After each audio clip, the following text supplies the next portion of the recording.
I could do this all thanks to the sun sweet potato. How can I repay this debt? At that moment, he heard the whining of an extremely irritable monster stomping through the newly grown grass. Grass is suddenly growing from the ground. Nya? It's uncomfortable to walk around in, nya. Looking in that direction, Taejun saw an orange cat with a bit of white fur, walking on its hind legs, trampling the green grass, staring at him like seeing a strange creature. But before the cat could speak, Taejun excitedly shouted, "Wandering cat merchant?" His joy was justified. Since retiring, Taejun had conquered the boar immediately upon entering the tower, and now seeing a cute, harmless monster, he couldn't help but be happy. Seeing his excitement, Theo suddenly became more cautious, opening his mouth and warily meowing back. "What do you mean by that?" More importantly, the wandering merchant cat's tone shifted instantly, pointing its claw upward and shouting, "Oi, old man, where did you get that thing in your hand, nya?" The thing in his hand was none other than the sun sweet potato. Taejun still looked at it with a doting gaze, no different from looking at a precious child. Despite the merchant cat's strange attitude, he wanted to tell it a long story. Moments later, sitting next to Taejun was the cat, its right ear waving constantly. "Meow, so you are Dongshik's master?" It asked, eyes wide in surprise, then commented innocently, "He brought the sweet sun pumpkin potato for his master. What a fine disciple, nya." Taejun burst into laughter, throwing his head back and laughing heartily. "Ha! That's right! I really am proud of our Dongshik."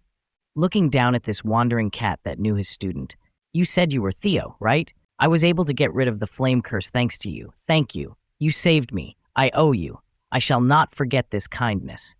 Theo didn't care about the favor. It just looked at him and made a strange request. "Nyaha, then repay that debt now, nya." Taejun was puzzled. How could he return it? Seeing his confusion, Theo's cunning face became evident. Raising a paw pad, it said, "Make a contract with me, nya." Don't think Taejun agreed immediately. He was a legendary hunter after all. Crossing his arms, he looked at the cat with amusement and asked, "A contract? Huh. In the tower, contracts are an important constraining magic. I don't want to be constrained to you." Theo stood up, retorting, "Nya, didn't you say you'd like to repay your debt to me? Become my underling, nya." Taejun paid no heed, still crossing his arms and pretending to look away, simply replying with few words, "I don't want to," making Theo switch to a pleading tone, no longer as arrogant as before. Clinging to Taejun's arm, it whined, "Become my underling, nya?" Taejun kindly turned back, extending a finger to the cat. "How about this? Let's become friends. If anything happens, this grandpa will grant your request as a friend." Theo seemed satisfied, curiously asking, "Friends? You'll grant any request, nya?" Taejun successfully diverted the cat's attention, laughing and responding, "Ho ho, anything Theo wants since we're friends." However, Theo had already prepared what to say when making friends with Taejun. Putting its hands on its hips, it called out, "All right, meow, then competent old friend, follow me to the 38th floor, nya." Whether friends or not didn't matter. The way Theo stood with hands on hips and spoke was no different from a master ordering a subordinate. Perhaps in its mind, only the title changed, while commanding this hunter remained the same. Unclear why Theo led to the 38th floor, but on the 99th floor, smoke was billowing. Under the wooden lid was the sound of bubbling, trying to push it off. As soon as it was lifted, the fragrant smell immediately wafted out with the white smoke. Anyone present would smell the fresh, sweet aroma of vegetables permeating every cell. Even Sejin, who ate delicious and clean food daily, was amazed. "Oh my, smells tasty." Turning to the little rabbit by his feet, he asked, "I think it's been boiling for almost 12 hours. Should be okay to eat now, right?" It obediently replied, "I think so." Sejin asked because the main ingredient of this dish was red locust meat, something he had never cooked before, needing the rabbits to tell if it was done. He extended his hand for the little one to add more salt. There were many dishes made from red locusts, waiting for Sejin to showcase his cooking skills. Nearby was a pile of neatly prepared red locust meat, promising a hearty meal full of protein. Not long ago, seeing monsters eating so appetizingly, Sejin was curious and tried cooking. Though the appearance might be scary, the important thing was to absorb a lot of protein. Seeing Kwang drooling with anticipation, it was clear that Sejin's so-called scary appearance didn't matter to it. The cleaned red locust floated in the sauce, making its mouth water. Thanks to this protein, Sejin created a delicious red locust soup, immediately recognized by the system. The achievement of cooking the first boiled red locust in the tower has been achieved. Cooking skill has leveled up by 3. Looking at the fatty red locust meat floating, Seijin suddenly felt very excited. Seems like there hasn't been anyone to cook red locusts in the tower before. Dad had peeled off the hard skin, cut off the flesh, and boiled it. That was the only way he could only eat it, as the hard skin was impossible to cook properly. Seijin cupped his hands around the piece of cooked red locust meat, the size of his palms, and took a bite, intending to test if this cooking method worked. But as soon as his teeth touched, he couldn't bite through the seemingly delicious meat. Trying again, the young man lifted his head to pull the meat apart, but it was tougher than solid natural rubber. Seijin found himself struggling until the piece of red locust meat tore off, falling into his mouth, just as he lost his balance and his head hit the stone wall behind him with a thud, startling the red bear. The impact was so loud that Black Rabbit, concerned, walked through the small animal door and asked, "What's going on?" Seeing no one but his uncle clutching his head and rolling on the ground, Black Rabbit realized Seijin was hurt, but what bothered him more was the tough and dry meat. At that moment, a notification appeared not far from Seijin's face, showing continuous messages that startled him. You have acquired red locust meat. The trace amount of poison remains in the red locust meat. You have been poisoned Class E neurotoxin. You have been detoxified. Only then did Seijin realize there was poison in the red locust meat. Glancing at Queng, who was about to eat the remaining meat that he couldn't digest, Seijin murmured, "Had it not been for the detoxifying green onion, I could have died." Queng didn't hurry to take a bite, instead laughing, "Dad, to not be able to eat this delicious thing, I pity Dad. How weak is your teeth?"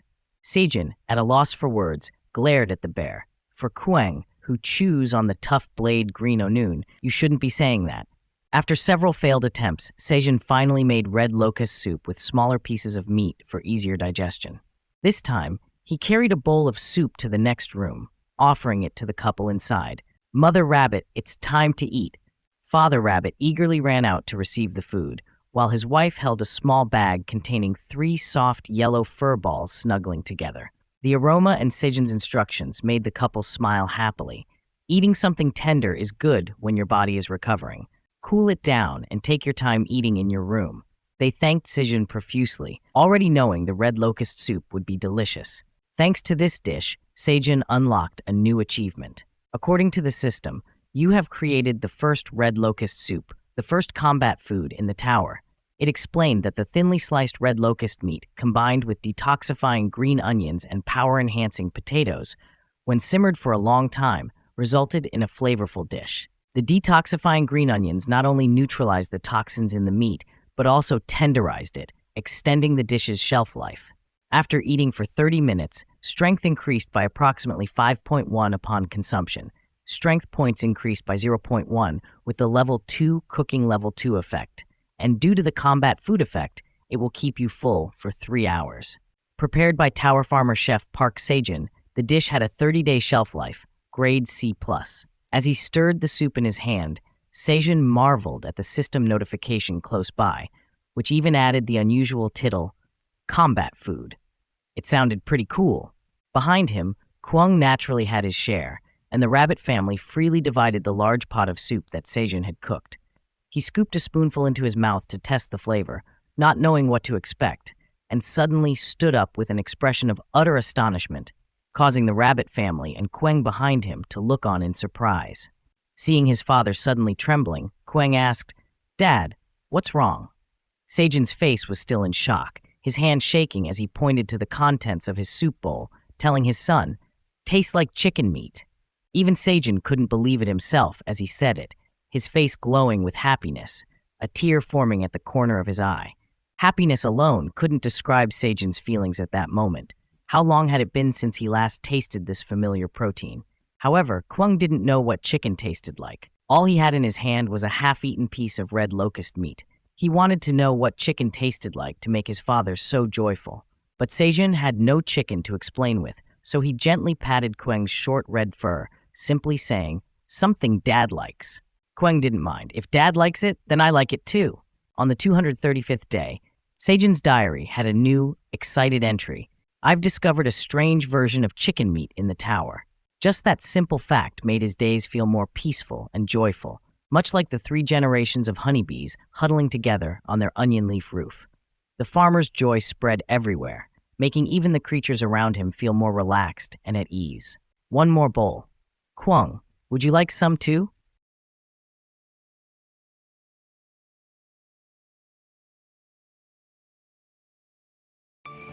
Gulp, gulp. Seijin gulped down the entire bowl of soup as if he'd never tasted it before. His throat moved up and down, savoring each drop of the refreshing soup along with the red locust meat that tasted very much like chicken, making Seijin feel incredibly exhilarated. Haha! He slammed the bowl onto the table with a loud bang, using his other hand to wipe his mouth like an uncle drinking beer on a hot summer day. The hot soup going down his throat made his body sweat profusely, but the sensation was indescribable. The system board popped up with a ding sound as if celebrating with Seijin. You have consumed combat food red locust soup. Strength has increased by 5.1 for 30 minutes. Satiation remains satisfied for 3 hours. Seijin happily sprawled out on the porch, spreading his arms wide in satisfaction. This is the first time I've tasted something that resembles chicken in the 8 months since I set foot in this tower. I've eaten it all. The rabbits, who had also tried the red locust meat, ate it all just like Seijin. Full and content, they sat breathing heavily in agreement with the uncle. The rabbits' dishes were all cleared away, leaving only Seijin's empty bowl that Kwang was looking into, seeing not a single drop of soup left. Dad, I enjoyed it a lot too. No longer hungry and with his taste buds satisfied, Seijin suddenly felt like something was missing. He raised his hand, mumbling to himself, but why do I feel like I'm forgetting something? Ah, that's right. A system board appeared right in front of Seijin, displaying words that made him jump. The tower manager is asking if you finally thought of her? Seijin was startled. Oh, Aileen, huh?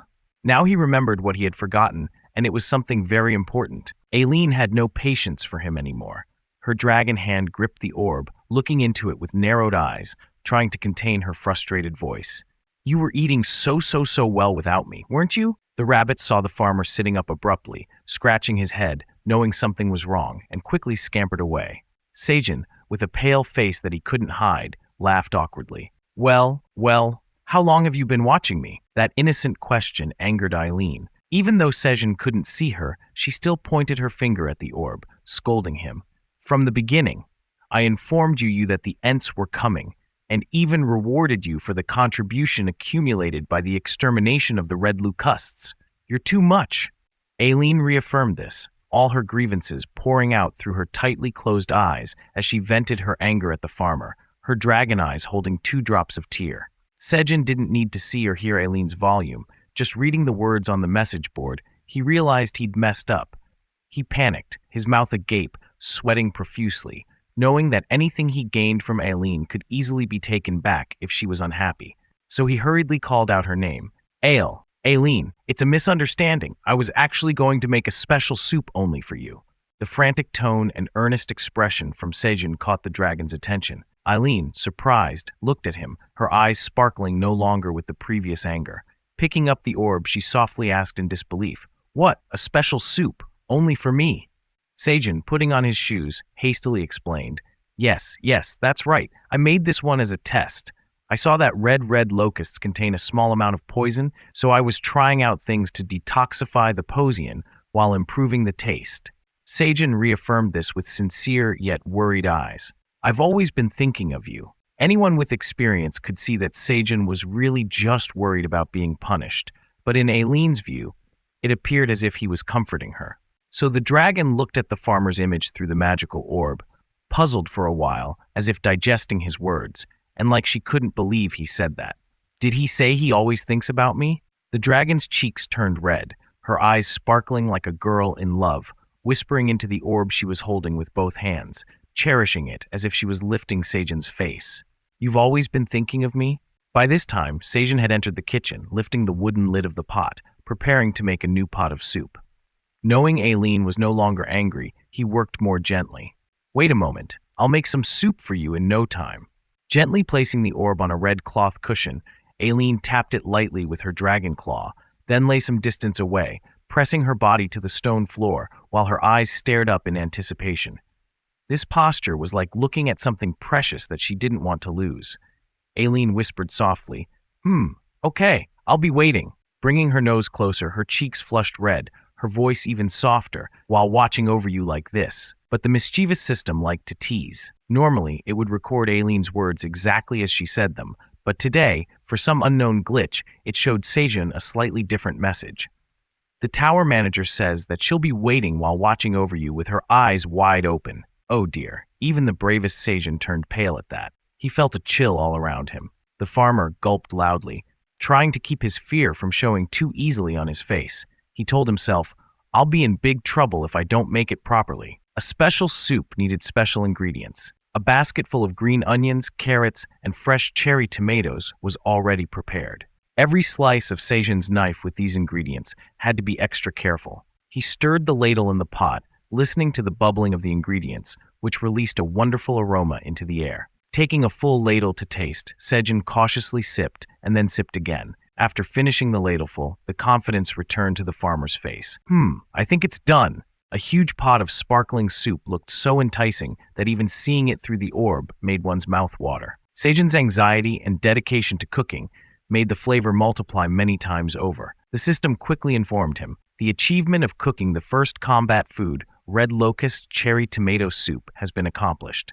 Proficiency of cooking level 3 increased significantly. The recipe of combat food red locust cherry tomato soup has been registered by cooking level 3. A new food information board appeared, quite long, with the words combat food on it. Red locust cherry tomato soup is made from thinly sliced red locust meat, detoxifying green onions, and magical cherry tomatoes. It was simmer for a long time, all ingredients to blend harmoniously, thereby amplifying their effects.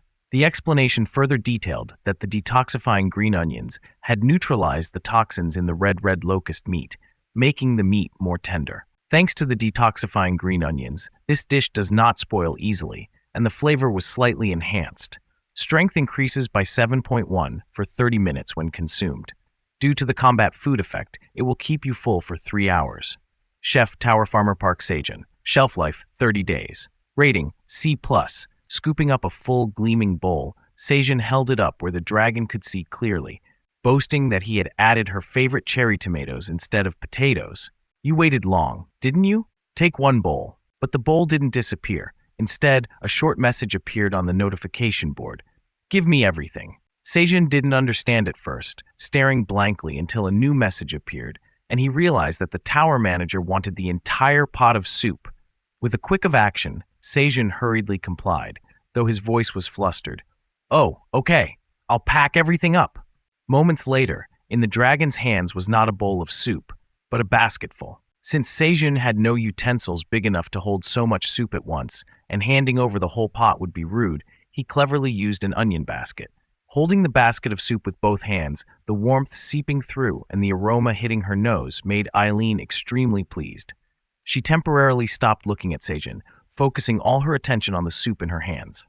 Ah, tasty smell! As usual, she carefully sniffed deeply before tasting the first sip. Shall we try it out? As the liquid touched her tongue, Aileen's eyes widened in surprise. Then she lifted the entire basket to her nose level. Opening her mouth wide, she poured the entire soup into her mouth at once, gulping it down without needing to chew. The long dragon tail behind her swished back and forth like a happy puppy, and Aileen's hey laughter was clear. If it wasn't known that her joy came from the soup, her laughter might have made someone think she was plotting something sinister. This is so delicious. Aileen's eyes sparkled. She touched her cheeks in delight, feeling as if her whole body was floating. This is the most delicious thing out of everything I've eaten. Aileen's system continuously updated. You have consumed the combat food, red locust cherry tomato soup. Strength has increased by 7.1 for 30 minutes. Satiation remains satisfied for 3 hours. The soup was so delicious that Aileen couldn't believe it, holding her face, her wings flapping, and her feet stomping on the stone floor uncontrollably. Adding my favorite cherry tomatoes instead of potatoes, boiling it for longer, and making the meat taste softer than the previous run. You cooked it while thinking about me like this. How couldn't it be not delicious? So the tasty soup was just a part of it. Aileen knew the farmer put a lot of effort into the soup, which made her face flush red with excitement. She could hear her heart pounding in her chest, and her face turned even redder from embarrassment. The dragon heart isn't calming down. What should I do? It must be because the mana increase. Definitely because of that. Immersed in her joy for a long time, she finally noticed Sejin's familiar face calling her. He frowned in confusion, calling out again, Aileen, Aileen, are you listening to me? How's the soup? Do you feel better now? Finally, the message board popped up, making Sejin sigh in relief. The tower manager said she enjoyed the soup and that it tasted quite good. Aileen didn't express all her happiness, but just that made Sejin feel a weight lift off his shoulders. He scratched his head, hesitating as he apologized. Sorry, I really didn't forget about you earlier. I just couldn't help it since it was a taste I tasted for the first time in a long time since entering the tower. Holding a large basket full of golden roasted sweet potatoes, Sejin cheerfully offered it to Aileen. Please don't be angry. Here, take these dried sweet potatoes. Eat them as a snack. The message board suddenly appeared before him, causing Sejin to step back quickly. The tower manager apologizes for losing her temper. She said she did it because she felt like you were neglecting her. Sejin quickly waved his hands. Huh? There's no way I'd neglect you, Aileen? It wasn't like this in the beginning. Sejin hesitated before speaking. But the fact that I could have a good time in the tower all this time was because of Aileen. I'm always grateful to you. Oh, just because of that polite remark, her dragon heart started beating erratically again. Aileen clutched her chest, her cheeks rosy, unable to take her eyes off the image of the farmer in the magic orb. Sejin, Aileen stammered, unsure of what to say. His words seemed magical, making her chest itch nonstop. Determined, Aileen listened to her heart thump loudly again and decided to send a new message to Sejin. However, it wasn't her words but a new quest notification that made Sejin very happy. It read, Treat Aileen to a dried sweet potatoes. Reward, enlightenment for one of your talent. Talent enlightenment? That's a wonderful reward, isn't it? A normal hunter would need to put in extreme efforts to try to enlighten one talent. Are you allowed to give me just like that? Seeing Sejin's confused face through the orb, Aileen happily replied, I used a little of your contribution from the eradication, which I mentioned earlier, as well as some of my own power. It is a reward you rightfully deserve. You'll definitely like it. The basket of sweet roasted potatoes in Sejin's hand suddenly blurred and disappeared, indicating that Aileen had received it and the quest was completed. The familiar notification popped up in front of Sejin, followed by a series of smaller messages after completing a mission. As a reward for quest completion, one of the talents you possess will be enlightened. Talent, landowner, has been awakened. Talent, landowner, an acquired talent that only a farmer with a vast farm can possess. You can designate up to 30 tenant farmers. Tenant farmers can use their job skills. If the tenant farmers use the landowner's skill, the landowner will receive 1% of the rewards. The bigger the farm, the more talents grows. Landowner? Sejin widened his eyes, reading it repeatedly. It was indeed a unique talent, a talent that only a farmer could possess, meaning he was the only one in the entire Black Tower who had it. I can designate tenant farmers and receive 1% of the reward. Waving his hand to call Kueng over, Sejin wanted to try it with his adorable son. The little bear asked why his dad suddenly called him, but still ran over quickly. In the tenant farmer list, there were small rectangular boxes labeled Tenant Farmer 1, 2, 3 up to 30. At first, Sejin was unsure how to use it, so he tried dragging the Tenant Farmer 1 box out, and surprisingly, he really could. He placed it on Kueng's head like sticking a piece of paper there. The little bear eagerly watched as his dad placed something on his head, but he couldn't read, so he didn't know what it was. Oh, wonderful! Below the list was the line, Kueng has been designated as Tenant Farmer 1. Sejin immediately understood how to use it, and although the little bear didn't know what was put on him, it moved with his head's up and down motions. It looked like a toy. Kueng exclaimed in awe, Something has appeared above my ear. Let's try it out. Sejin crossed his arms and called to the little one at his feet. Kueng, would you bring me some cherry tomatoes over here for your dad? The kid innocently asked back. How many should I bring, Dad? Sejin randomly gave a number, about 100 of them. Immediately, the bear knelt down, his face excited as if he had just been given a very important task by his father. It dashed off. With a whoosh, it shot off like a rocket, leaving its launch pad. The wind pressure almost knocked Sejin backward. His straw hat flew off his head, and in the distance, all he could see was a red blur heading towards the field, leaving the father in astonished wonder. How is that kid so fast? Before he could gather his thoughts, the system board displayed a long list. Tenant Farmer is using level 4 harvesting skill and is harvesting cherry tomatoes. Landowner receives 1% of the reward. Landowner's proficiency has slightly increased. Landowner's level 4 harvesting skill proficiency has slightly increased. Landowner's experience points increased by 1.5. Sejin read through it, excitedly unable to believe it. So that means the landowner's skill is that even if I don't directly use my own skills directly, I can still get 1% experience of my skills through the tenant farmers? In that case, when I can't harvest the field myself because it's too wide. Although small, I can obtain job experience and other stuff through the partial rewards. He felt more enthusiastic. He was having a hard time harvesting because the farm had expanded too much. But if he could get experience points this way, even if it's small, this talent is still fantastic. Moreover, the system said the more the farm expands, the more talent grows, right? Stepping onto the porch of the wooden house where the rabbits were resting after their feast, Sejin excitedly called to the kids, "Let's get to work. I think we need to expand the fields even more." Lying with legs crossed outside was Black Rabbit yawning, scratching his butt. "Uncle, I'm so full. Can't we take a short break? I'm so sleepy. These little ones are getting lazy again." Sejin looked at them, already full and sleepy. He opened the system board right in front of Black Rabbit, scrolled down the list of tenant farmers, clicked randomly on an empty slot, and moved it out, placing it on the rabbit's head. The Black Rabbit had no idea, suddenly bearing the title Tenant Farmer 2. Its face twisted. Though not clear what it meant, it certainly wasn't anything good. The others didn't object. Sejin raised his hand to encourage. "We gotta move even when we're sleepy."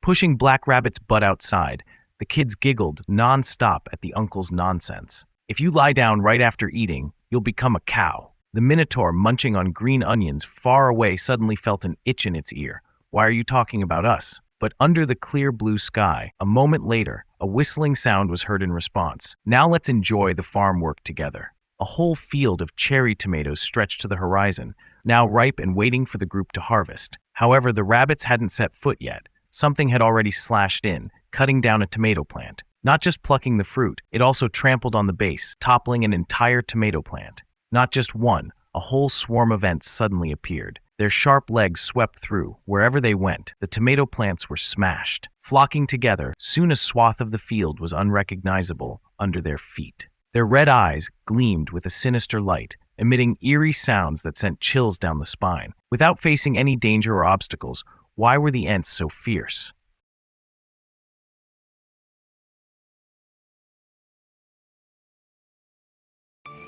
Fwoosh! A small flame from a tiny branch was igniting a larger log. The wood was harvested to use as fuel both inside and outside the cave, so it was dry and caught fire quickly.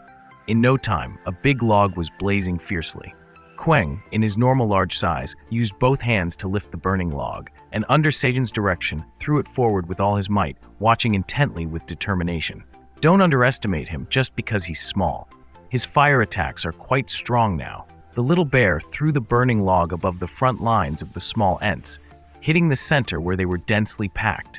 With a loud explosion, pieces of wood and the bodies of the ants flew everywhere, taking out around 10 of them at once. The corrupted small ants, now on fire, stumbled and wavered. They broke branches or legs when hit by the burning log, and their bodies were almost entirely engulfed by flames. Sejin and Queng worked together to fight off the ones that got too close. Sejin's skill with the garden knife was improving rapidly, and now he could cut down the corrupted ants with precision and no hesitation. Looking at the pile of severed bodies he had created on the ground, Sejin nodded, acknowledging that fire was very effective against these small, corrupted ants. Since they caught fire easily, the farmers only needed to deal with the ones still moving.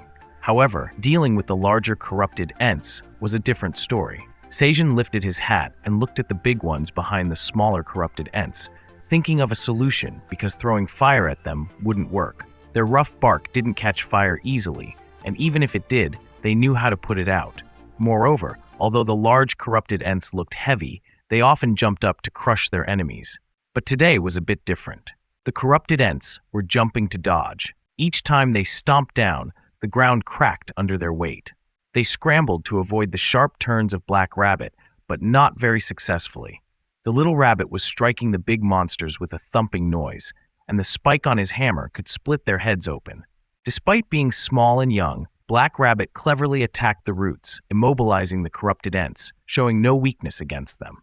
Nearby, a large claw amidst the red fur was smacking a rude, corrupted ant hard. It was Kuong's big foot. The mother bear used her massive size to stomp on a corrupted ant, flattening it instantly. These creatures were no match for Kwong, and with Black Rabbit darting around with his hammer, the farm's side was quickly gaining the upper hand. Sejin heard the continuous sounds of thumping and cracking, adjusting his straw hat in admiration. These guys were fierce. Just the Black Rabbit and Mother Bear alone could handle a lot. As soon as he had a moment of respite, a small corrupted ent lunged at Sejin. He panicked for a second, but quickly swung the knife in his hand, slashing the corrupted ent and saving himself successfully. Thus, the wave of corrupted ents was completely controlled. Fortunately, thanks to Kwang's mother being there and acting swiftly, the field wasn't much damaged. It took all day to deal with the corrupted ents, but with Kwang's help, it wasn't too exhausting. After the last wave was defeated, the entire farm community, represented by Sejin, asked Kwang's mother if she could move closer to the farm. This seemed like a very wise choice, as it would ensure the farm's safety and allow Kwang to stay close to his mother. Sejun approached the mother bear with a pile of red locusts, peeled and cooked well. Our farm has a good relationship with the Minotaur King, so our patrolled territory has increased significantly. To focus on dealing with the corrupted ents from the western forest, it would be better if Kwang's mother chose an area nearby to stay. Afraid Kwang might refuse, Sejun pointed to the pile of red locusts. Enticing. If so, we can have this protein source every day. What do you think, Mother Bear? With the promise of food, a quick decision was made. Kwang smiled brightly, calling his child to pack up quickly. Kwang, now small enough to be just a claw of his mother, happily followed along, chatting and laughing cutely. Boom! A corrupted unt's body fell to the ground with a thud, making the ground shake. Mother Bear had piled up a stack of corrupted ent corpses after thoroughly checking them, informing Sejin that they'd taken care of the area and there was nothing to worry about anymore. That pile was the hardest to clean, but with Kwang's help, it was much tidier, making Sejin very happy. He couldn't ask the mother bear to clean up the small corrupted ents too. Looking at the messy scene before him, the farmer sighed. How could they clean this up? It could take all day. Just then, fortunately, a group of minotaurs who had won a game of rock, paper, scissors from their territory arrived. As soon as they saw the mess, they mooed angrily. These guys came again? The muscular guys were getting ready to fight the corrupted ents, but here, it was just a cleanup job. Sejin welcomed them back and asked them to help clean up. The rabbit's house wasn't capable of cleaning much, so it was mainly Sejin and the minotaurs.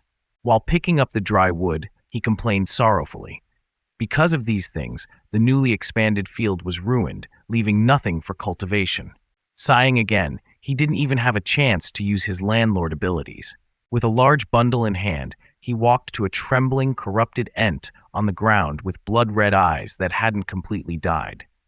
Sejin looked at it with irritation. It still wanted to fight, but its roots were burnt, so it couldn't flip over. The malicious look was still there, disgusting beyond words. You ruined my field. Sejin stomped hard on the face of the damn corrupted ent. One stomp wasn't enough to vent his anger, so he kept grinding his foot back and forth, muttering curses. Die, you bastard! He gritted his teeth, wondering where the 12-butt freak that spread the corrupted ents came from.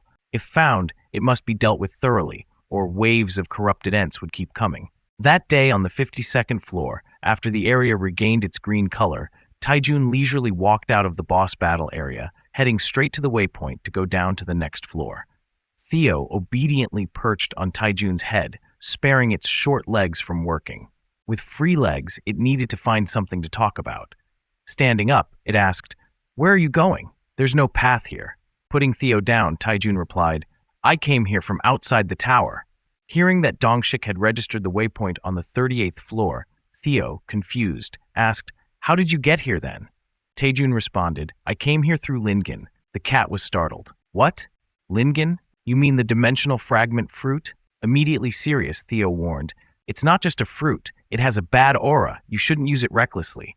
I wasn't made inside the Black Tower. In other words, it's illegal." Theo insisted on reporting this to the Passage Control Bureau, but Taijun seemed unconcerned, just nodding.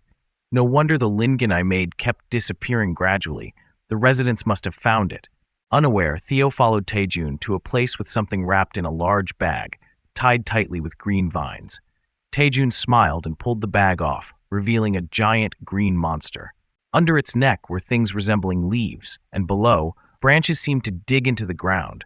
but with two eyes, it looked nothing like the dimensional fragment fruit in Theo's mind. It looked big and fierce with that snake's eyes. If the system didn't point it out as a green lingen, Theo wouldn't believe it. It resembled a monster more than a fruit, and even opened its mouth. Theo retreated behind Taejun's leg in fear. I've never seen a lingen before. Why does it look like a snake? Taejun couldn't explain its appearance, but told Theo that this lingen had a short lifespan. If we don't use it now, it will wither away. Let's use it. Theo refused, crossing its arms. You want me to use this illegal thing? No way. Knowing the cat wouldn't agree, Taejun took out 2 treat packs, asking, how about these? The cat lifted its head higher. Do you think you can bribe me with just that? No way. Before finishing, Taejun let the 2 treat packs fly away. Theo couldn't stand seeing the treats wasted. Before Dignity could speak, it grabbed the treats immediately. It didn't notice it had jumped up, and Lingen opened its mouth, sucking air into its deep throat. Startled, Theo didn't see Taejun smile. With just 2 treat packs, he easily lured the cat. The treats slipped from Theo's hands due to the strong suction, falling into Lingen's mouth. Taejun followed, laughing heartily like on a slide. Both fell into a deep hole. Of course, go through the shining gate, heading to the 38th floor of the tower. After Dongshik registered the waypoint on the 38th floor of the tower, it quickly became the camping ground for the Phoenix Guild. They set up tents and gathered there, using it as their starting point whenever they entered or exited the tower. Suddenly, Dongshik heard footsteps trampling the grass and, surprised, turned around with his team to see what was going on. When he saw Taejun emerged from the grass, he was so shocked he didn't know what to say. Taejun appeared without notifying Dongshik, smiling brightly, leaving him utterly confused, and there was Theo too. How was the cat with his master? Dongshik fired off a series of questions, asking how they met, what happened to the flame curse, and if his master had defeated the wild boar. Taejun knew Dongshik's curiosity would lead to this, and with a smile, he said, "You have too many questions. Thanks to the sun sweet potato, I was able to defeat that boss easily." Laughing heartily, he continued, "I met Theo on the 52nd floor, became friends, and invited him to come here with me." Dongshik, though hearing his master's simple explanation, knew something was off. Theo looked as if he had just survived a fever, far from easy as Taejun made it sound. Hugging himself in disgust, Theo mumbled, "Never throw me into another plant again." Hearing that, Dongshik understood immediately, his mouth dropping open in astonishment. "Don't tell me, how many lingens did you use, master? Those are rare, you know, the whole country doesn't have many of them." "Calm down, Dongshik." Taejun reassured him, saying they had more to check than just the wild boar. Looking over at the cat, seeing it less upset, Taejun said, "Hey Theo, if I ask you something, will you answer?" Theo's face turned blank. "What is it?" With a kind face, Taejun explained, "I used several lingens to thoroughly check from the 40th to the 52nd floor. I also asked the tower residents if they had seen any other hunters here besides me. It was a complicated task. Finding residents on each floor to ask wasn't easy, but the result was unanimous. The residents said they hadn't seen anyone from outside the tower except me." As Taejun lowered himself to ask, Theo began to realize the question wouldn't be easy. Its ears drooped, and it clasped its hands in front like a guilty person, holding its breath for the question. Taejun's large shadow loomed over Theo, making his face look even scarier. He asked, "I tell you this to ask one question. Where is Park Sijin?" Theo's face sweated profusely. This was the biggest secret never to be revealed. Well, meow," it stammered, clearly panicked, like a cat caught stealing fish. Trying to find a reasonable answer, Theo's clever mind went blank. Its face grew paler, only one thought circling in its mind. Once the truth slipped out, the lies would be exposed. At times like this, Theo wished it could return to the prehistoric cave to ask the chairman for advice. But Seijin was busy harvesting tomatoes in the farming cave. After the corrupted Ents ruined the expanded field above, this was the only place he could gain experience points. With the level 4 harvest effect, you have harvested a higher grade crop. Your job experience points have increased greatly. Just picking a cherry tomato from its cluster, the system board dinged continuously. Harvest skill level 4 proficiency has increased significantly. Due to the level 1 skill increase effect, level 4 harvest proficiency has increased by 5%. You have gained 290 experience points. Seijin looked at the newly harvested cherry tomato with delight. It leveled up. What he held now was a B-grade magical cherry tomato. Nothing was more joyful than harvesting B-grade magical cherry tomatoes with an upgraded harvest skill. Just a bit more effort, and he could harvest C-grade and above tomatoes, no more low-grade ones. Behind him, the rabbit house was packing food into a green onion basket, pulling it up from the cave. A rabbit shouted back at him, "Uncle Seijin, the last dish is up." He immediately grabbed the tomato basket. "Got it! I'll be right there."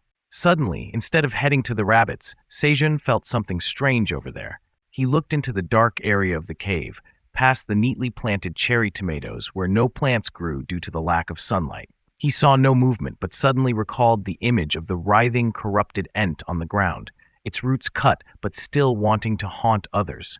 He stared without blinking, always wanting to find the source of the corrupted ant's spread. Suddenly, a question popped up. Could the tree be in the cave? Following his thoughts, Seijun moved deeper, looking around, but found nothing strange. He walked past the cherry tomato field, to the cooking area about 5 meters away, and suddenly stopped, looking at the ashes. Why had the fire gone out? Seijun touched it and felt it was completely cold. This fire had never gone out in the tower since he first lit it. Being outside for so long, he hadn't noticed, and now it seemed to have been out for quite a while. He saw something peeking out from under the ashes, thinking it was a bit of leftover wood, probably enough to rekindle the fire once more. But when Seijun touched it, he realized it wasn't wood. He quickly brushed the ashes aside with his whole hand. Between the brown ground and the gray ashes, something moving surprised him. 1, 2, 3, 4, 5 leaves. It was a small plant with 3 main leaves in addition to 2 seed leaves, indicating it had been there for some time. Seijun was incredulous. How could a young plant grow under the ashes? This place had always been on fire, and to say this plant grew and put out the fire was hard to believe. As he pondered how this plant managed to grow, a clear, childlike voice suddenly spoke. "Master, you finally noticed me. Hold on." Seijun was startled, not because he heard it with his ears, but because the voice echoed in his mind. He looked around, his expression as if he'd seen a ghost. The voice spoke again. "I'm so happy to meet you," accompanied by small footsteps on the ground. Next to the seedling was a tiny spirit, only as tall as the seedling itself. The little girl wore a dress seemingly made from clusters of white flowers, her bright red hair contrasting with her long, childlike ears. "I have been waiting underground for this day. My name is Flame." She smiled adorably, placing her hand on her chest in introduction. "I am the apple seed you planted here, Seijun Master. It's me." Seijun gaped, unblinking, at the cute little spirit beside the apple tree. Her features were faint, not like the monsters of the tower. Was this the soul of the apple tree?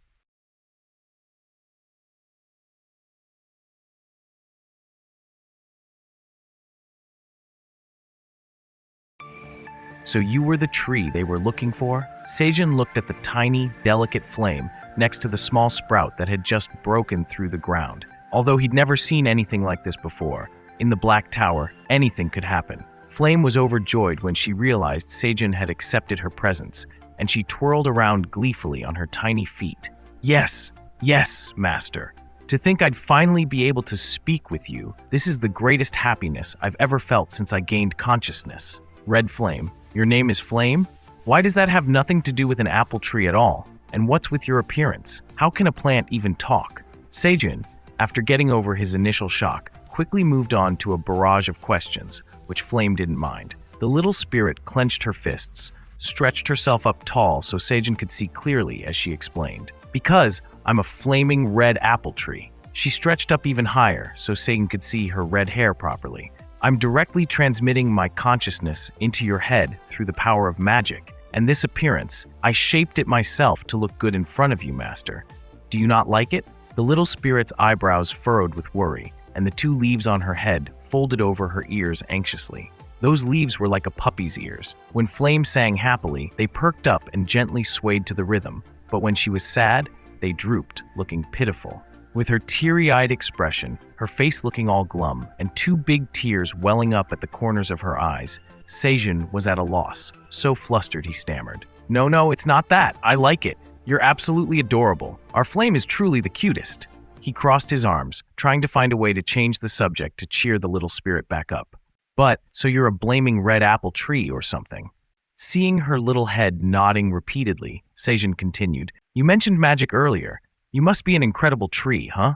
Flame nodded enthusiastically again, confirming she was indeed an apple tree. Seijin bit his lip, searching through his memories at lightning speed. The system once sold apple tree seeds at a ridiculously high price, but he hadn't had the money to buy one, so how did he end up with an apple tree? Wait a minute, is this the seed from that almost expired apple I ate and buried when I first arrived in the cave? It is such a great apple. All these thoughts were running through his mind, but Flame heard every word, since her consciousness was connected to Seijin's thoughts. She shyly responded, "No, master, I'm not that amazing." Now Flame started explaining why she was planted first, but appeared last. When I was just a seed, I started to sprout but felt an intense heat, so I couldn't break through the ground. Instead, I dug my roots down deeper to survive. I really don't know how long I struggled like that. From a tiny seed growing tiny roots, my roots kept growing longer and longer, digging deeper and deeper into the ground until I didn't know where I would end up. All I knew was that by then, the apple tree's roots were quite large and the little spirit was yawning away down in the dark earth. One day, during my journey to stretch my roots, I seemed to reach the end. I pierced through the soil and rock with my sharp roots and peeked out to see what was below and was amazed by what I saw. It was water. Flame squealed in delight. Although the soil here was very fertile and moist because the weather inside the tower was always pleasant, this stream, or whatever it was, carried an extraordinarily refreshing magical flow. The little one was ecstatic when she discovered the cold groundwater and drank to her heart's content, allowing her to withstand the heat from the flames above. The tip of her root gradually managed to get closer to the surface as well. In that darkness, Red Flame was truly lonely. She had only herself for company, holding on to the hope that one day things would change. I longed for the day I would receive sunlight and blossom into a new sprout. And finally, that day has come. The little spirit clasped her tiny hands together, closing her eyes as she recounted her story with satisfaction. And now, having met you, Master Seijin, Flame has no more regrets. Hearing her story, Seijin suddenly felt really guilty. He hadn't known anything about the struggles of the adorable seed beneath the soil. He scratched his head, feeling awful. So I forgot that I planted an apple seed right here and lit a fire on top of you? I feel so bad. Flame leaned forward, shaking her head vigorously. No, it's okay because you made me stronger. Look at this. I can use this kind of magic now. The top of the apple tree didn't bloom with flowers, but instead, a blazing flame burst forth from the top. Flame pointed at it with pride, inviting Seijin to take a closer look, and he was truly shocked. Oh my god, you can control fire! Seeing her master's wide-eyed, astonished expression, Flame giggled, hands on her hips. Of course, like I said, I'm a flaming red apple tree after all. So that name is real, and the skill is real too. Seijin clapped his hands in admiration, making the little spirit puff up with pride, lifting her chin in enjoyment. Trees are usually vulnerable to fire, yet you can control fire. How incredible! Look at that round face of hers, giggling away, so adorable. Red Flame eagerly clenched her fists, her face full of anticipation, telling Seijin that for now, this was all she could do, but she promised to grow quickly to help her master. Being so cute and lovable, who wouldn't want to pamper her? I'm so proud of you. Definitely, our sweet little Flame, aren't you? Unable to resist, Seijin reached out with 2 fingers to stroke the leaves of the apple tree, as if he were petting Flame. She was taken aback when he did that, especially with his gentle and caring voice. You must have gone through a lot underground, so you don't need to overwork yourself up here, Seijin chuckled. Just grow up healthy without worrying about anything. That's all I want. You'll get sick if you overdo it. Flame hugged the 2 leaves on her fiery red hair, giggling as she swayed her hips, the skirt made of apple blossoms fluttering.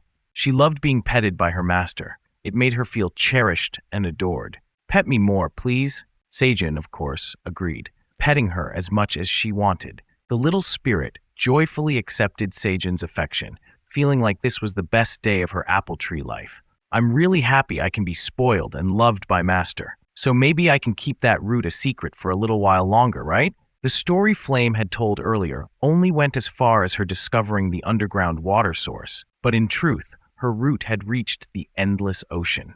The root's bark had adapted to the salt water and the ecosystem there, becoming a home for countless sea creatures. More importantly, its massive size was enough to make a dolphin look tiny. The apple tree's root had dug so deep it seemed endless, becoming a giant tree under the ocean. But don't tell Seijin about this, okay? This is just between us. Flame asked you to keep it a secret. Meanwhile, on the 39th floor, where the Phoenix Guild was camping to enter and exit the tower, Theo was stuck with Taejun's question. The man had cornered the cat, now pressing him. Where is Park Sejun now? Theo took a few steps back, the hunter's furrowed brows making the cat even more nervous. It was like being caught stealing fish. Theo's attitude clearly showed he was trying to hide something, and Dongshik noticed, as did the experienced Taejun.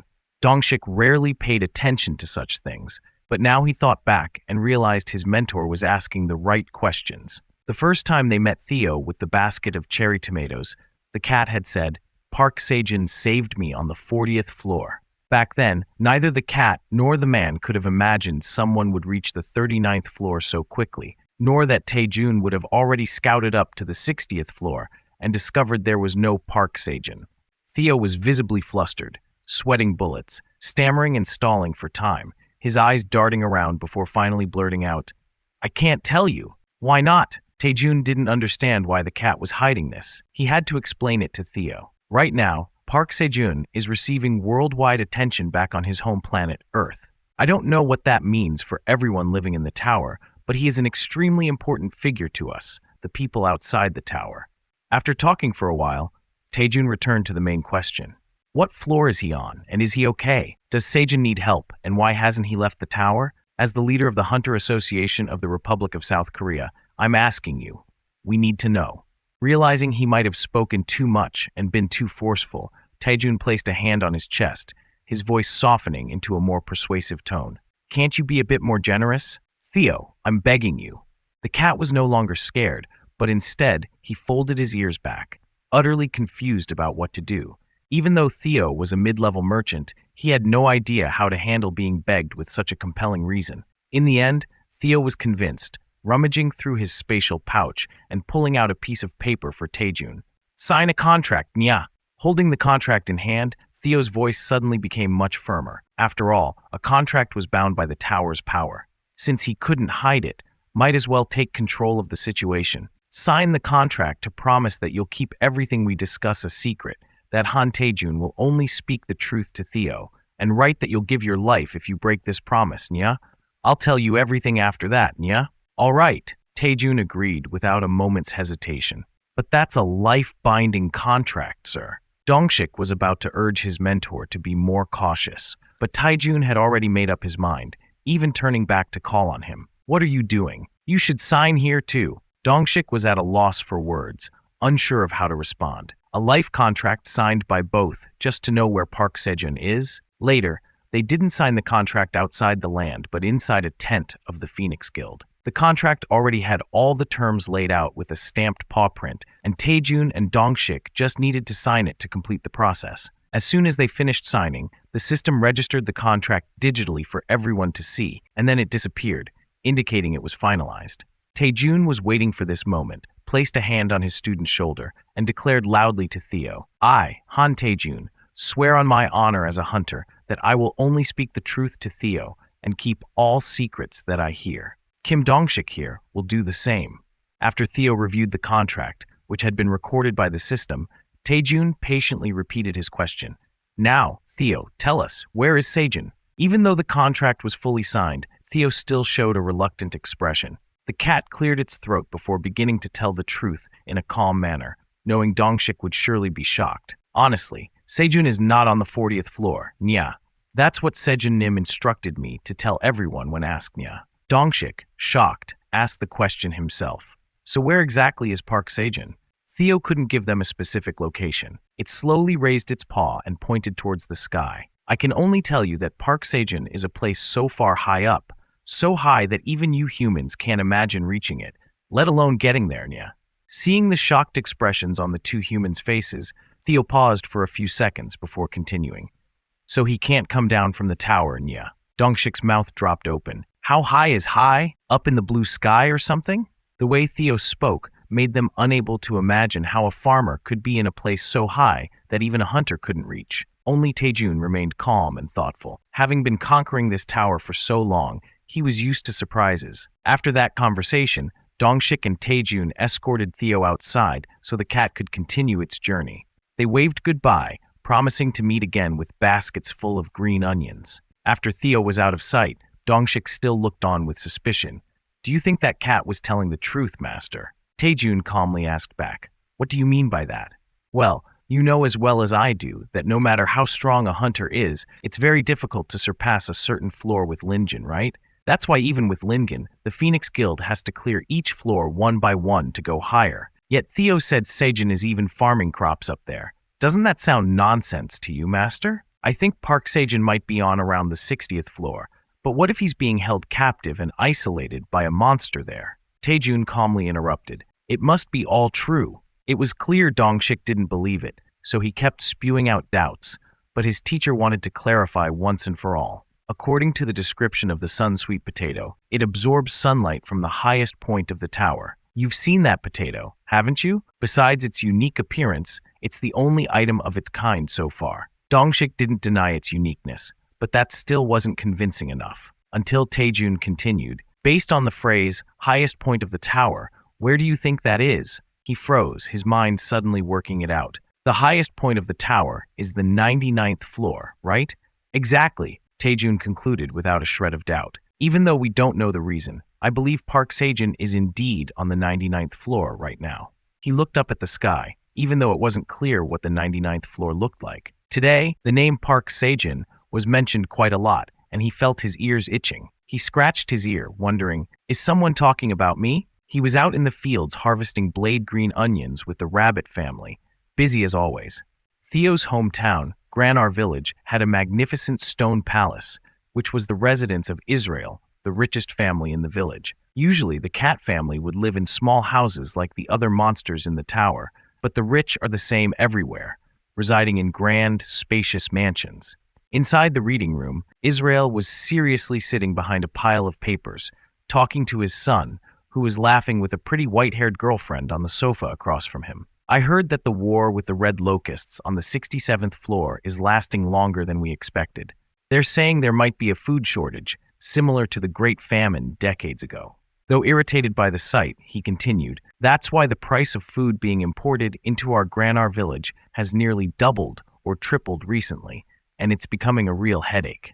Israel had been speaking for a while, but the two were so caught up in tickling each other that they only just now stopped laughing. The old cat furrowed his brows in annoyance, slammed the table, and yelled directly at his son, Are you even listening, Oren? The pretty girlfriend clung to Oren in fear. Oren, with one arm around the white cat and his legs crossed, grumbled back. My heart almost dropped. Of course, I'm still listening. What's there to worry about with a war? We've got plenty of money. Hearing his girlfriend's meek voice, Babe, I'm scared. Oren ignored his furious father, Israel, who was so angry his whiskers were standing on end, and immediately turned back to comfort her. My baby kitty was scared? Not taking his old man seriously at all, Israel pointed a claw at his son and shouted, Are you still going to just fool around at your age? If you don't go to the merchant district right now to buy food, I'll disown you. If Oren was scared, he wouldn't be the most reckless playboy in the village. The young cat refused to go, so his father actually had him thrown out of the house. The iron gate slammed shut in front of him like a declaration of disownment, and Oren was left with a bag full of money, officially kicked out. Furious, the young master stood outside cursing his father right in the middle of the street. That damned oldie. Do you think I can't even do that? I'm Oren! What's so difficult about buying some damned food? Picking up the bag of money, Oren stomped off angrily, calling for his two lackeys to hurry up and follow him. As long as we've got money, we're good. I'll need a potter. Follow me. The commotion at Israel's house hadn't gone unnoticed. A sneaky green goblin named Scarum, hiding behind the wall, listened to everything with a cunning smile. Nothing delighted him more than getting close to those with money.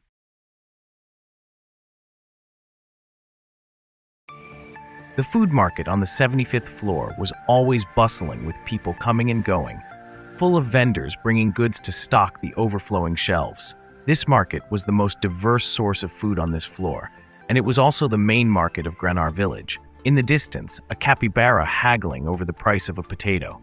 Even with the ongoing food crisis, this place was still packed with fresh meat. Oren walked up to a stall hanging with lots of meat and asked if he could buy a piece for 1 tower coin. The seller immediately shook his head. 1 coin wouldn't do. It had to be 3 coins for a piece of meat. Oren had only been given 100 coins by his father, so he couldn't afford that price. Thinking the meat was too expensive, Oren went over to the fish stall to find the white goat shopkeeper. A single fish was even more costly, priced at 4 gold coins. No matter how much he sweet-talked, the shopkeeper wouldn't budge. 4 coins were 4 coins, not even half a coin less. After circling the food market without finding anything affordable, Oren clutched his head and yelled in frustration. What's going on here? Why is food so expensive? Even the 2 companions with him knew the reason. Only Oren was clueless. Afraid that their young master might lose his cool, one of the kids whispered, "Brother Oren, it's because of the ongoing war. Some merchants on various floors have started hoarding large amounts of food instead of releasing it to the market. That's probably why prices have soared." The black cat thumped its tail irritably on the stone floor, grumbling, "Damn those wandering merchants." He was quick to blame them for the price hike, having no clue how war was affecting things. Ears twitching as he thought it over, Oren considered that maybe they shouldn't shop in the market like this anymore. Should he solve the problem himself and go directly to the farms to buy food at a lower price instead of relying on these suppliers? After coming up with the idea, he praised himself, muttering, "Why didn't I think of this sooner?" He looked at his followers with newfound enthusiasm. "Everyone, let's go to the merchant guild. I'm going to become a wandering merchant." The kids were taken aback. Not everyone could just become a wandering merchant. But Oren was confident in his abilities and even encouraged them to join him. He'd sponsor them all. Seeing the 2 boys' faces still lacking any excitement, even after hearing Oren's grand plan, made it clear they weren't interested. "We'll double or triple our money, pile up food like mountains, and make my father drop his jaw in shock." The young master clenched his fist, full of confidence in a bright future. "Ha ha! My dad only gave me 100 tower coins. I'll multiply that by 10 with my merchant skills. I'll sweep it all clean." Just as he was basking in the glory of a future that hadn't materialized yet, Scarm approached from behind. He waited until Oren was deep in his daydreams, rambling about how they'd swoop in during the next big famine, make a grand entrance, and become legends in Granar village. Oren and his cool entourage. Dressed in professional attire, the green elf politely greeted the cats.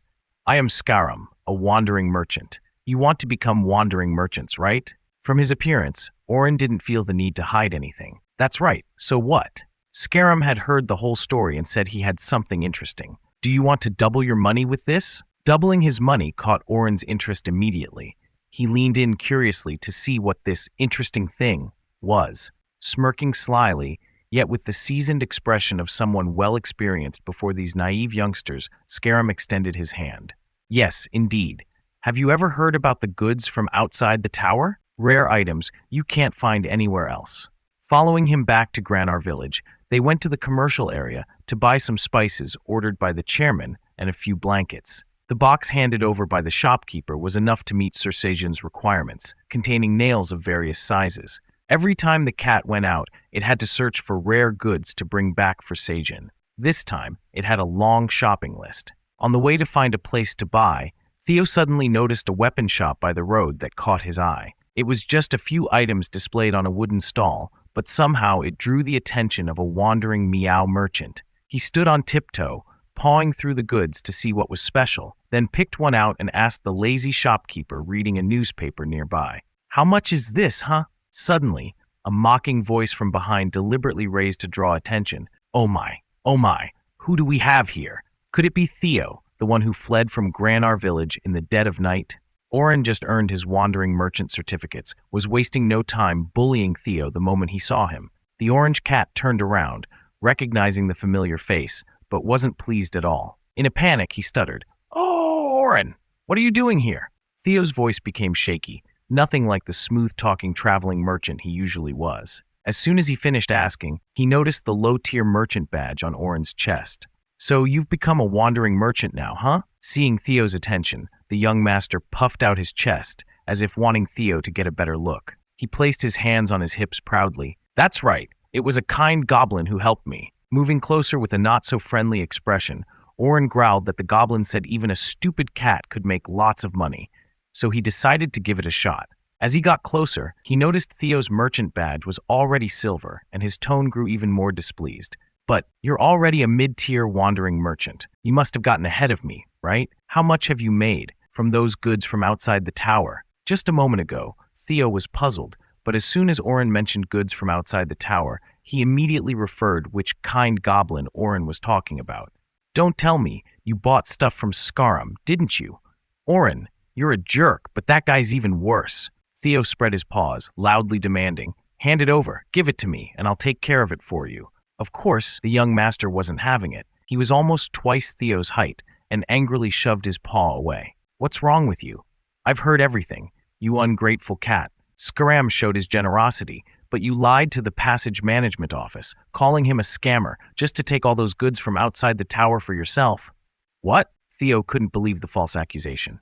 He immediately retorted, that's not it. You're the one being tricked, dummy. But Oren wasn't listening and instead shot back in a condescending tone.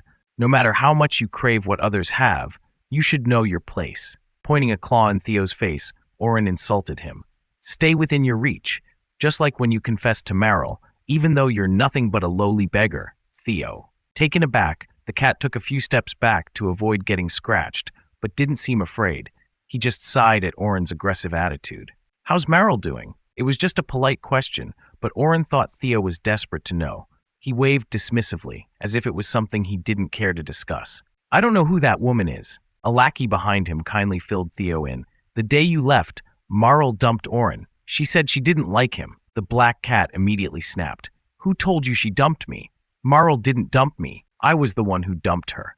Theo even patted the young master's shoulder sympathetically. Marl's always been fickle, huh? Don't take it to heart, okay? Oren angrily brushed Theo's paw away. Who needs your pity? The young master, known for flirting with many lady cats, certainly didn't want the reputation of being dumped. His pride was much as the most important thing. Oren proudly pointed to himself and declared, we're going to sell these goods from outside the tower to the Minotaur King on the 99th floor. He said the Minotaur King really likes stuff from outside the tower. I plan to use this opportunity to build a relationship and make the strongest figure in the tower my reliable supporter. Theo stood frozen, watching the black cat walk off while boasting about his grand vision. If I gain a supporter, it'll be no problem for someone as talented as me to become a great wandering merchant. A nobody like you couldn't even dream of that. Let's go, everyone. Yeah, go ahead then. Theo didn't stop them. He even raised a paw to wave goodbye to Oren and his gang. Good luck, okay. After they disappeared from view, Theo burst out laughing. Oren's silly schemes weren't worth worrying about to a mid-tier merchant like him. Let that fool go ahead. Good luck, and see you on the 99th floor. The 99th floor was once again under siege by corrupted Ents of all shapes and sizes. It seemed that until they could find the root monster causing the spread, this issue would continue for a long time. The farmers on the tower were used to it by now. Behind Kwang and Kwang was a fortress built from the remains of previous corrupted Ents. The red bear mother and cub stood outside, brimming with energy as they prepared to face the incoming horde. There were no minotaurs coming to help today. It wasn't their turn to assist on the fields after winning at rock, paper, scissors. Only the key figures of the farm were out fighting. Seijin stood on top of a pile of dried tree corpses, looking down and roughly counting about 50 small corrupted Ents and 20 larger ones. They seemed even fiercer than before. Seijin suddenly realized that these bastards were targeting Flame. It was the only tree at Seijin's farm, imbued with magic, which must have attracted these monsters from the west. Regardless of whether it was the Flame or not, Seijin had to protect his farm. He raised a bowl of red locust tomato soup, made by a recipe that was certified by the system, much like how one might take a drink before heading into battle. He invited everyone to drink up and prepare for the fight. Seijin, the black rabbit, and the red bear mother and cub downed their locust soup in one go. Kwang was given a whole basket of soup, which looked like just a cup in the bear mother's hands. As they drank, the system popped up with a message. You have consumed a combat food, red locust soup. Strength increased by 7.1 for the next 30 minutes. Satiation is maintained for the next 3 hours. Seijin wiped his mouth, letting out a satisfied sigh. Thanks, second poison queen bee. Behind him, the queen bee carried away the wooden bowl, doing a great supportive role. Let's go and show them what we can do. Seijin drew his dagger, standing behind Kwang with the black rabbit gripping its hammer tightly. It let out a determined squeak, confident with the bear mother backing them up. Under Seijin's command, the four of them charged forward, immediately engaging in combat with the corrupted Ents. Kuang, now grown and battle-hardened, could fight as a team with her mother. He could take down individual monsters on his own while protecting Kuang from behind, forming a nightmare duo against the larger corrupted Ents. Sejin and the Black Rabbit spaced themselves about 5 meters apart, swinging their dagger and hammer precisely to strike the smaller corrupted Ents. Though they were small, they had to be quick and accurate, since the little corrupted Ents were incredibly agile. After many battles, Sejin no longer feared the fray. His slashes were both decisive and precise, cutting down 2 or 3 corrupted Ents at a time like it was nothing. The Black Rabbit's skills had also noticeably improved. Its hammer strikes were strong enough to halt the advance of larger corrupted Ents. From a distance, the sound of bam bam echoed satisfyingly as a few more strikes brought down a large corrupted Ent right next to Sejin, nearly scaring him out of his skin. Before he could react, the carnivorous fruit's malicious eye flashed, and it swung a root directly at Sejin. It was too fast and too close for him to dodge. He could only watch as the root shot forward, shocked that these monsters could not only leap but also launch roots as weapons. Claw attack! Something whizzed past Sejin's face, making him shut his eyes tight in reflex. To his surprise, it was Theo, who had just unleashed a sharp slash that cleanly severed the root in an instant. The cat's eyes gleamed like a fierce warrior's as it charged at the corrupted Ents, shouting, "I won't let you off, you bastards!" Theo roared with fury, its eyes shining like headlights, making the corrupted Ent realize how foolish it was. It only intended to kill that human, not knowing that he was the president of the traveling Meow Merchant Guild. Theo once again used claw attack, swiftly slicing the massive corrupted Ent into pieces with lightning speed. No one could have imagined that Theo could attack and take down an entire corrupted